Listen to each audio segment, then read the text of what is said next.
Ladies and gentlemen, this is the 74th Miss Universe competition. This is Nell 2204 and don't forget to like and subscribe. Magandang araw Pilipinas, panibagong update para sa Miss Universe 2025 voting sa Miss Universe Up. At narito ang ating top 2 sa pinakamataas na voting as of November 13, 9:45 PM. This is for the Miss Universe 2025 official tally of votes for the People's Choice category. And now, alamin natin ang difference ng kanilang boto. Sa pangalawang pwesto ay nakuha ni Miss Maria Atisa Manalo ng Pilipinas with 348,447 votes.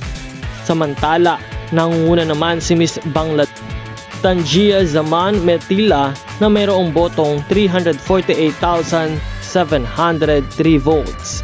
Umungos at nakauna na nga si Miss Bangladesh sa Miss People's Choice category ng Miss Universe Act voting.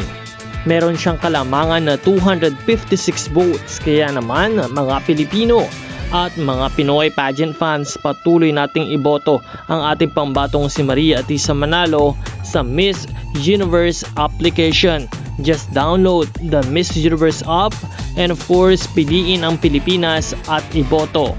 Meron po tayong buy votes at meron din tayong libreng boto. Just watch the AdSense at magkakaroon po tayo ng free votes for the Philippines. Muli, maraming salamat sa lahat ng sumusuporta at patuloy tayong magbibigay ng mga update para sa inyong lahat.